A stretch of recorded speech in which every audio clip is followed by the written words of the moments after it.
Have you ever wondered what kind of villain could possibly outmatch every single Kang variant? What if I told you that Dr. Doom, yes, Victor Von Doom himself, could be the final boss of the Multiverse Saga? Could Doom really kill the Council of Kangs, just like that? Is Loki's rule over the multiverse already doomed, pun intended? And what if everything, from the TVA to Kang's empire, is just the calm before Dr. Doom's storm? Strap in, Marvel fans. Today we're diving into one of the darkest and most epic theories yet. Dr. Doom's rise in Avengers Doomsday. How he kills Kang, dethrones Loki, and takes over the MCU's sacred timeline. Let's break it all down. Let's start with the moment that could change the MCU forever. Dr. Doom's arrival. Since Phase 4 kicked off, Marvel has been dropping breadcrumbs about threats bigger than anything we've seen. We've had the multiverse cracking open in Spider-Man No Way Home, incursions threatening reality in Doctor Strange in the Multiverse of Madness, and Kang's infinite variants looming like a storm in Ant-Man and the Wasp: Quantumania. The stakes are cosmic and the heroes are scrambling. But while Kang's variants in the multiverse's chaos dominate the spotlight, there's a shadow growing in the background, and its name is Victor Von Doom. So, why Doom? Why now? Let's break it down. Kang the Conqueror, for all his power, is a fractured threat. We've seen He Who Remains, the calculating puppet master in Loki. We've met the exiled Kang in Quantumania, betrayed by his own variants. There's Ramatut, Immortus, and the Council of Kangs, each with their own agendas. They're a multiversal army, sure, but they're a house of cards, paranoid, disunited, and ripe for collapse. Kang's strength is his numbers, but it's also his fatal flaw. Too many cooks in the kitchen, and not enough trust to go around. Enter Dr. Doom. Unlike Kang, Doom doesn't need variants. He doesn't need a council. He is the council.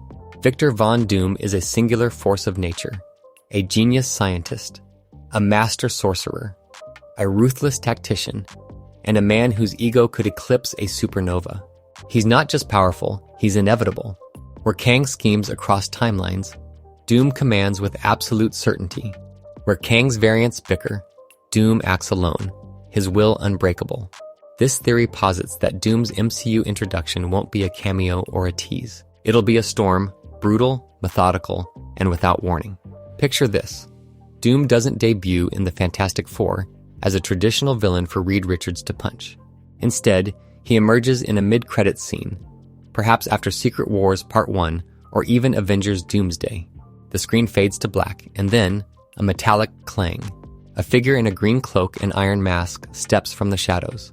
No monologue, no fanfare, just a chilling declaration. The multiverse is broken. I will fix it. And then chaos. This isn't Doom arriving as a hero or an anti-hero.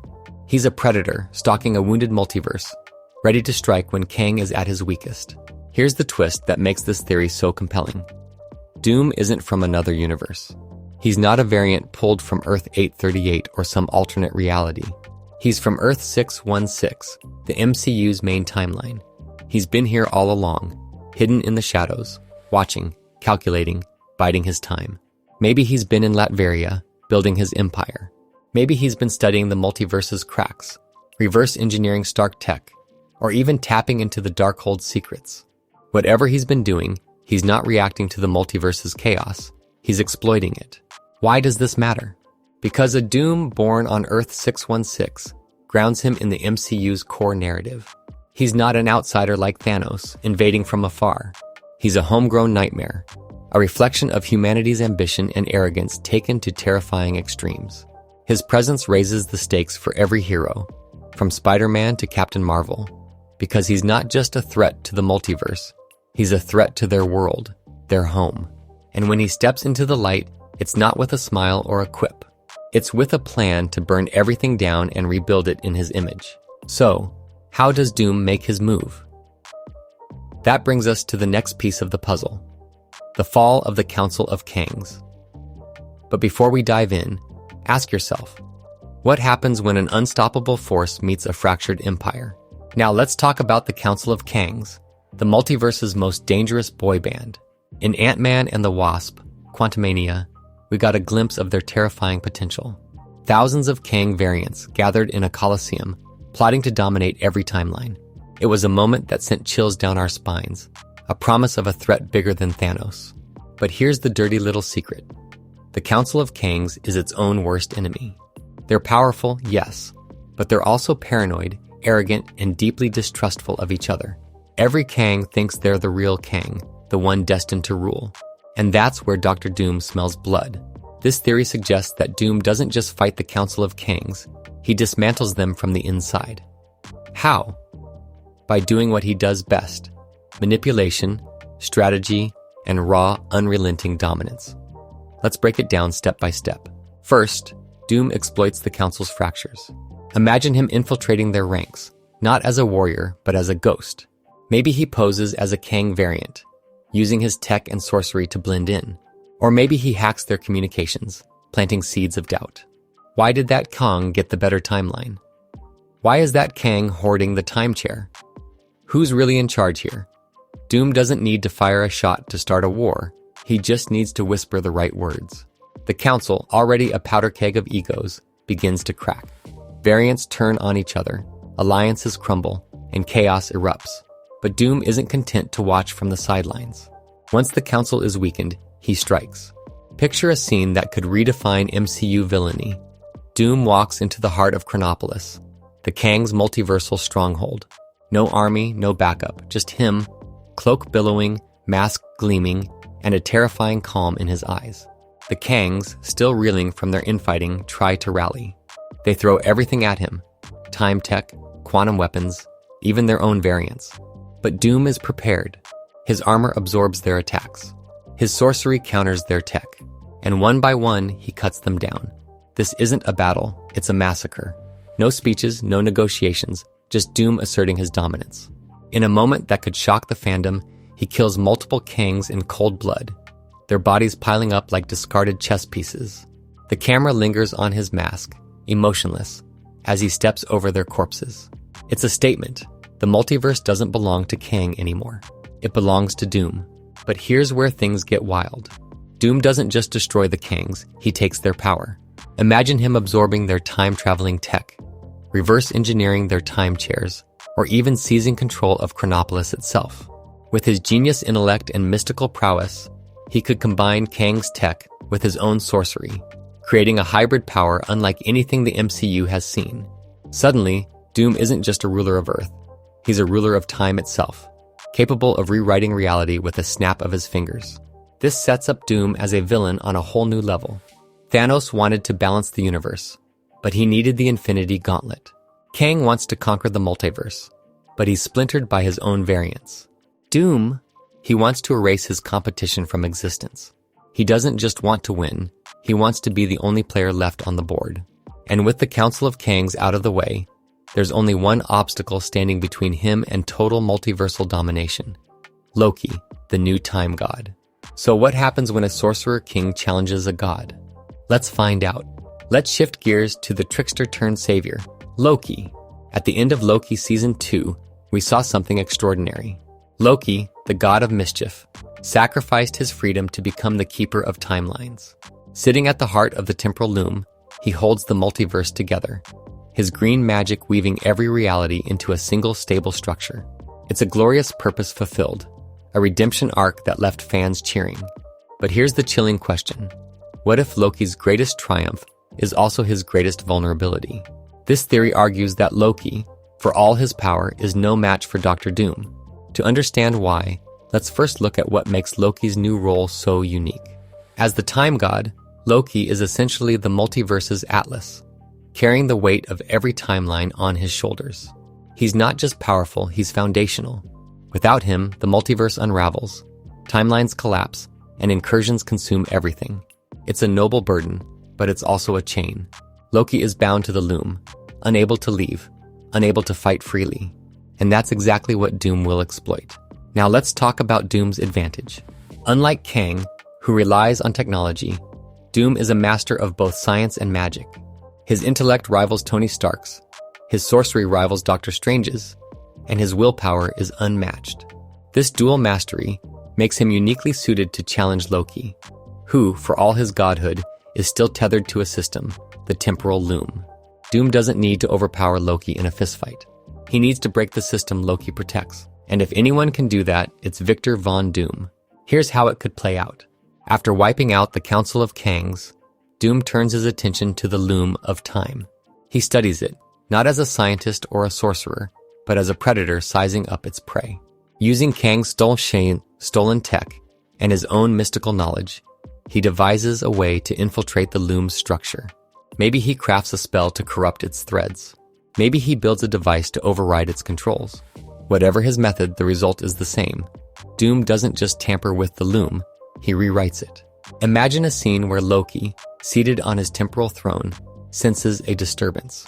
The timelines flicker, green turning to crimson as Doom's influence seeps in. Loki fights back, his magic flaring, but Doom is relentless.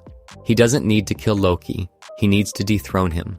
By corrupting the loom, Doom forces Loki into an impossible choice.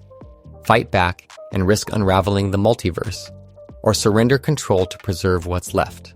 It's a checkmate move, and Loki, for all his cunning, has no escape. What happens next is the real gut punch. Doom doesn't destroy the loom, he claims it. The multiverse, once held together by Loki's sacrifice, becomes a tool in Doom's hands. Loki survives, but he's powerless, stripped of his purpose, watching as Doom reshapes reality in his own image. It's a heartbreaking twist for a character who's fought so hard for redemption. And it sets up a deeply personal stakes for the heroes who'll face Doom next. But what does Doom want with the multiverse? That brings us to the heart of this theory, Avengers Doomsday. The title Avengers Doomsday isn't just a cool name, it's a warning. This isn't Secret Wars Part 2. It's not another team-up against a cosmic bully like Thanos. It's Doomsday, the end of heroes, the end of hope, the end of the multiverse as we know it. This theory argues that Avengers Doomsday is the moment Dr. Doom cements himself as the MCU's ultimate villain, not by joining the Secret Wars, but by ending them. Let's set the stage. By this point, Doom has eliminated the Council of Kangs, stolen their tech, and dethroned Loki, claiming the temporal loom. The multiverse is in disarray, timelines are collapsing, and incursions are tearing realities apart. The Avengers, whoever's left after Secret Wars Part 1, are scattered, leaderless, and outmatched.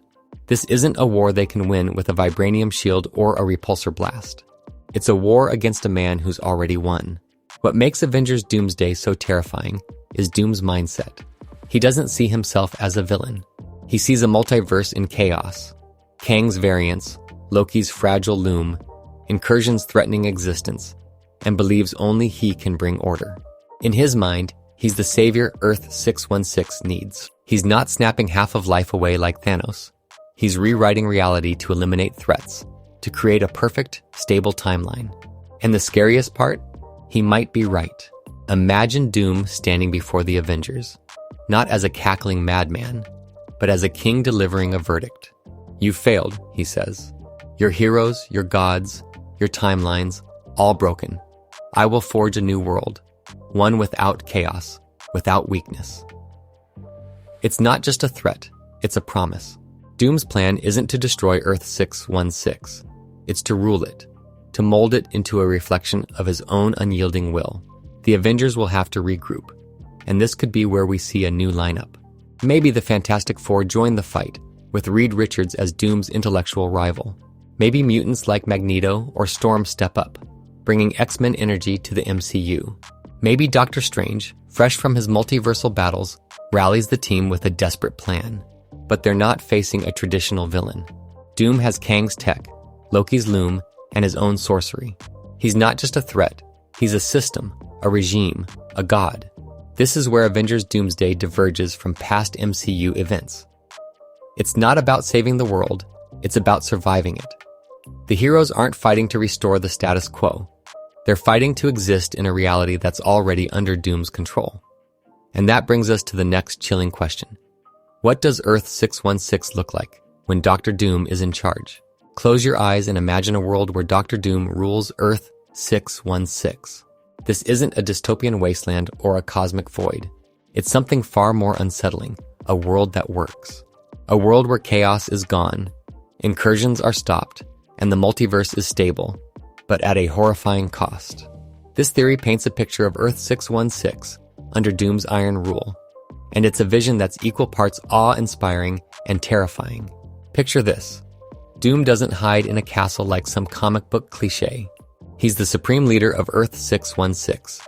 His face on every screen, his voice in every mind. He's rebuilt the temporal loom into a new kind of TVA, not one that prunes variants, but one that rewrites reality to fit his vision. Think of it as Latveria scaled to a multiverse.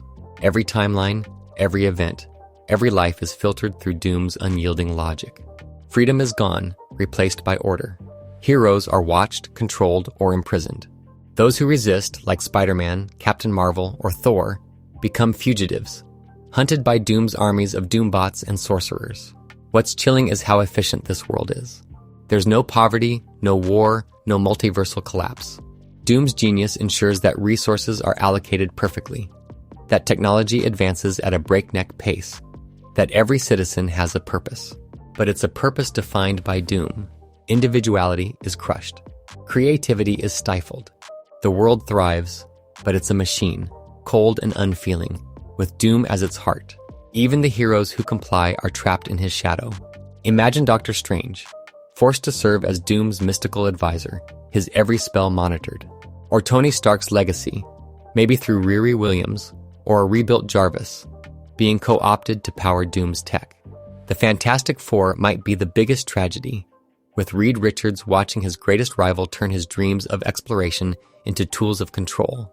It's a world where hope exists, but only as a flicker, buried under layers of obedience. And yet, there's a twisted allure to Doom's rule. He's not a mad tyrant like Red Skull or a nihilist like Thanos. He believes he's saving humanity, that his order is the only way to prevent annihilation. For some civilians, maybe even some heroes, that's enough. Why fight when the world is safe? Why rebel when Doom's system works?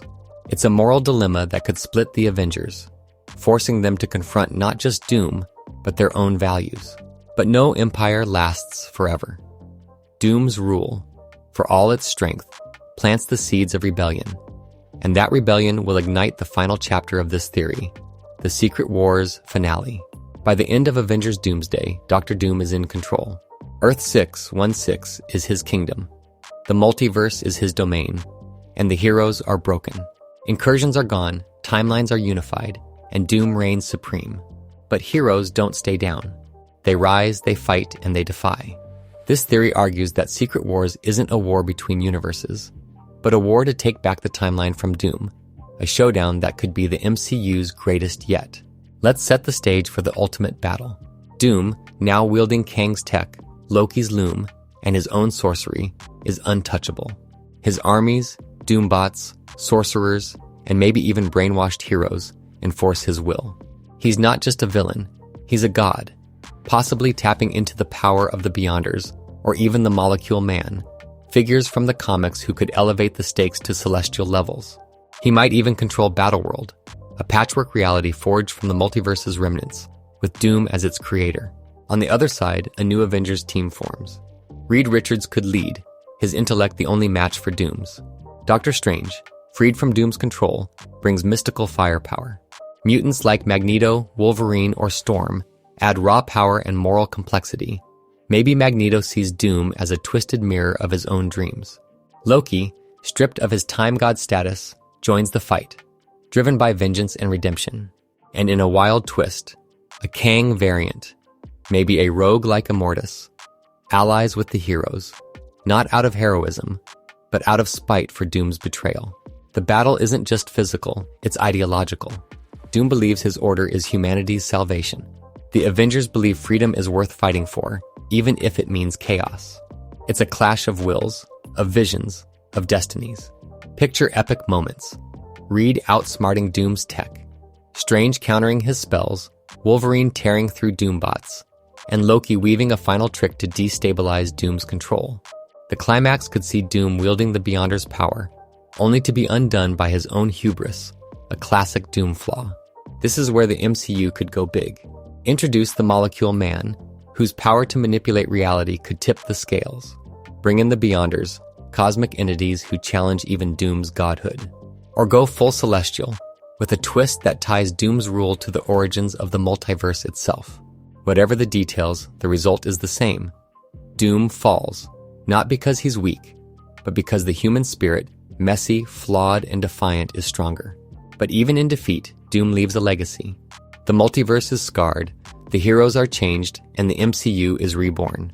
It's a finale that honors the comics while forging a new path for Phase 6 and beyond. Let's tie it all together. Why does this Doctor Doom theory feel so right for the MCU? It's not just fanboy wishful thinking. It's a perfect fit for where the story's headed. Let's break it down. First, Kang's rule is unstable. He who remains admitted in Loki that his variants are a wild card, impossible to control. The Council of Kangs, for all its menace, is a ticking time bomb of ego and betrayal. Doom, with his singular focus and unmatched cunning, is the perfect predator to exploit that weakness. Second, Loki's new role as time god is noble, but fragile. The temporal loom is a single point of failure, and Loki's sacrifice, while heroic, binds him to a vulnerable system. Doom, with his blend of science and magic, is uniquely equipped to shatter that system and claim its power. Third, the Fantastic Four are coming. Their MCU debut is confirmed, and where the Fantastic Four go, Doctor Doom follows. He's not just their nemesis, he's their shadow, a dark reflection of Reed Richards' genius. Introducing Doom now sets up a rivalry that could anchor the MCU for years. Fourth, Marvel needs a new big bad.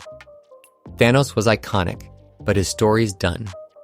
Kang, while compelling, is fragmented by his variants, making him less personal, less grounded. Doom is the answer, a villain with intellect, legacy, and layers. He's not just a threat, he's a character, capable of challenging heroes on every level, physical, mental, and moral. Finally, the rumors around Avengers Doomsday point to a darker, more grounded conflict before Secret Wars. Doom fits that mold perfectly. He's not a cosmic abstract like Galactus. He's a man, driven by ambition, pride, and a twisted sense of duty. His story could ground the Multiverse Saga in human stakes, making the eventual Secret Wars finale feel earned. In short, it all fits. Doom's entrance, the fall of the Kangs, Loki's defeat, the rise of Avengers Doomsday, and the final Secret Wars showdown. It's a narrative arc that feels both epic and inevitable. And with Marvel's knack for surprises, who's to say this isn't exactly what they're planning? So, what do you think, Marvel fans? Could Doctor Doom really kill Kang and dethrone Loki? Is he the final villain of the Multiverse Saga? The one to outshine even Thanos? What would Earth 616 look like under his iron rule? And who's the hero to bring him down? Drop your thoughts, theories, and wild predictions in the comments below. Let's build this timeline together. If this theory blew your mind, smash that like button, subscribe, and hit the bell for more MCU breakdowns. We're diving deeper into the multiverse than ever before, and you don't want to miss what's next. Share this video with your fellow Marvel nerds, and let's get the conversation started. As always, glorious purpose is just the beginning. Until next time, this has been your Multiverse Breakdown. Stay heroic.